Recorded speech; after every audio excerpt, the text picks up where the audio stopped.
Hey, it's Les from the TV Dudes. While at ATX Fest, I got to chat with Sutton Foster and Peter Hermann from Younger. I had a bit of help from Den of Geek editor Kayti Burt. She's asking half the questions as we sit in the back of Roaring Fork and have a friendly chat with two stars that clearly enjoy being on television together. It's a lot of fun, and I hope you enjoy.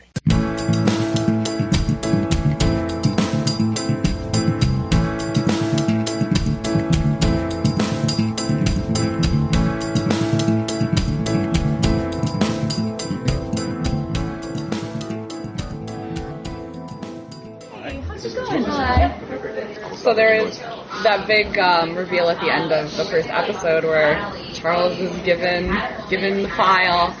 Can you tease, like, moving forward, how that's, that's a big question, but how it's going to affect their relationship both professionally and personally? I'll say there's no way that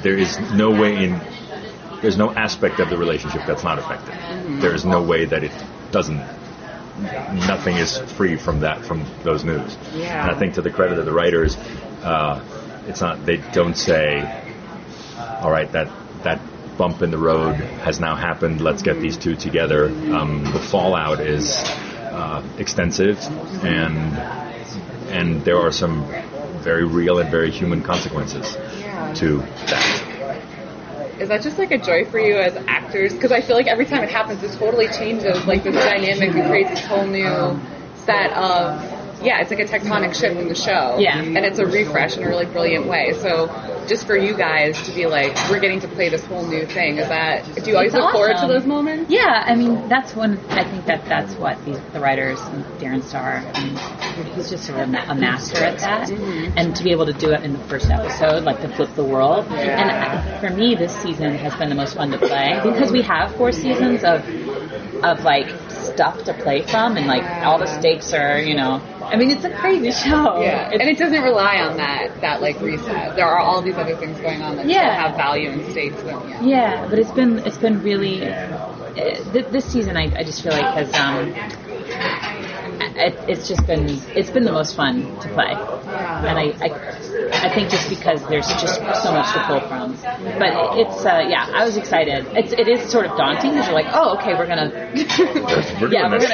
pull the rug out like right away. But I think it allows for some. There's no like the season is just it's a roller coaster.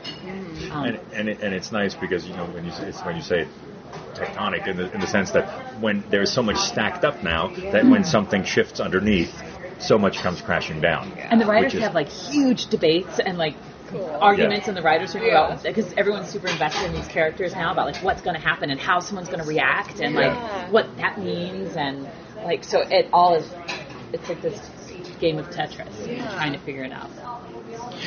Yeah, when I first started watching the show, it's hung on such a core premise of the age lie and all that I wondered immediately, like, I'm loving this. How are they going to resolve this? The shoe has to drop. and so I've been thrilled through the 4 seasons that the show has shifted and surprised me and zigged where I thought it would zag, but stayed fresh. Has there been a particularly delicious relationship change or shift in character throughout the seasons that you've enjoyed playing?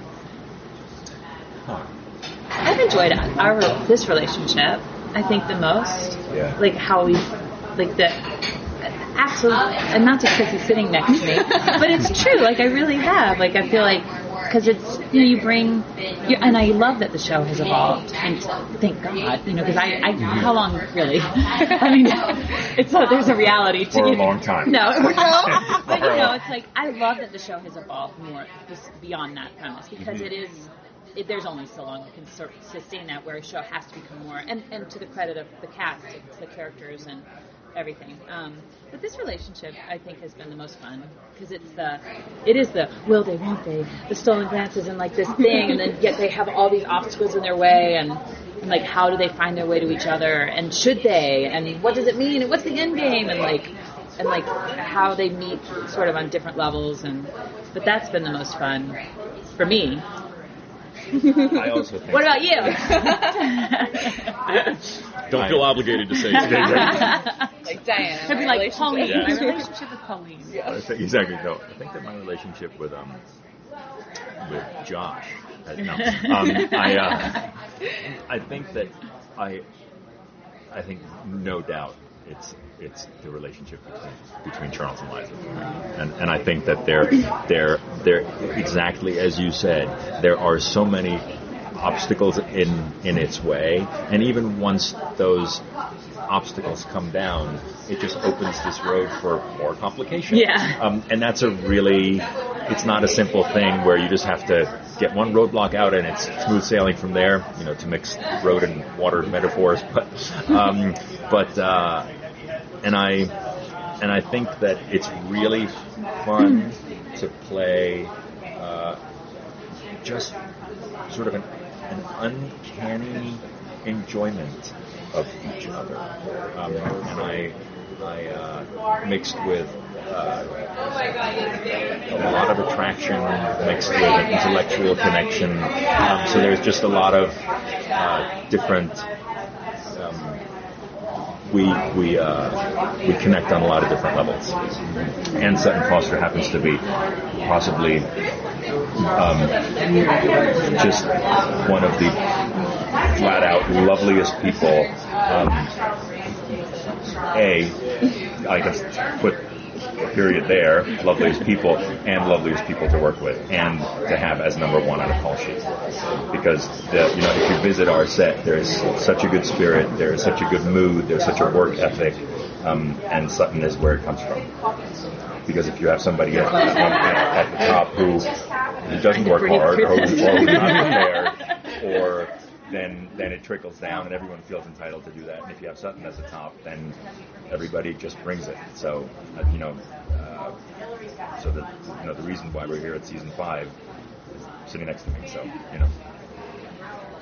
how'd I do it? I'm trying so hard not to say something snarky or to deflate it. I'm I said it. Under the table. really, and that can't be said often enough. Really something. One of the things I really liked about this newest episode is that with the Moore storyline, Liza isn't just automatically yes, he makes me uncomfortable, or he's this or he's that. It's like she has to work through a lot. What I think of as internal, misogyny, or she's been told all these things. So what was that like for you, just to go through that process, or to be able to play that process? And the scene in the office when they're saying, did he do anything inappropriate, and Diana's like, it could ruin our company, but we'll support you. And it is that moment where you're like, and that's what, it's the conversations that we're having. A lot of women and a lot of people are having to have these types of conversations, and the stakes are huge. And she knows what this person. So it's just teetering that line of how to. And Liza, I think, is always trying to do the right thing. That, I really feel like that is her. Despite even that she has this lie, she's always still doing the right thing by everyone. And so she's trying to, even in this, as she's navigating this, she's trying to do the right thing. So I think at first she's like, he's a dirty old man, but he didn't cross the line. But then it reaches the point where she realizes, no, crap, we have to do something, and it's going to suck, but we have to do the right thing. And it's not just about prioritizing other people's, other people. It's also about prioritizing herself. I deserve to, to be comfortable or to be.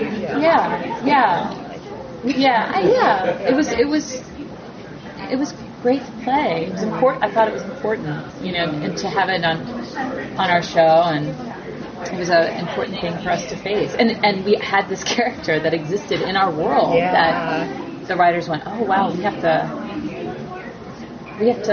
The world has changed. We have to look at the world we've created, and which I thought was amazing. And I also think, when you say that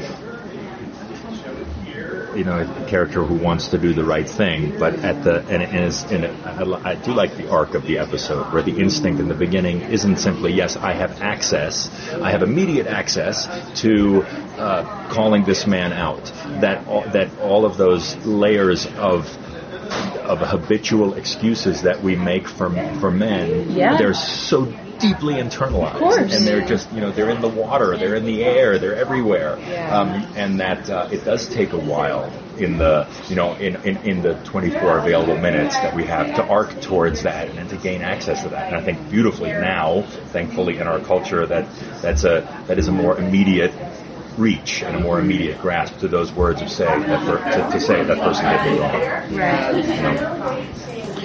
I think we're out of time. Really? Thank you so much. She's like, wrap it up. Okay. Thank you, guys. Thank you so much. I Thank you. love watching the show. Thank you so much. Thanks. That's a Thank good you. feedback. Thank you.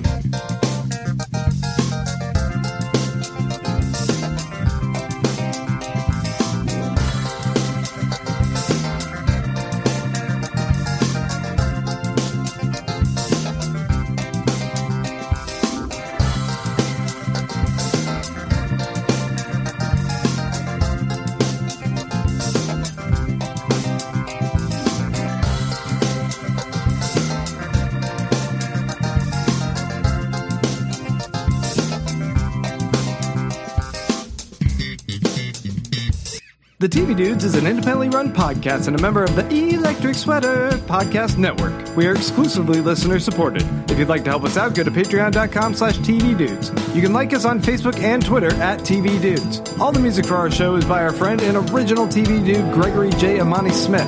To find out more about us, go to thetvdudes.com and electricsweater.com. I'm Grant Davis. Thanks for listening.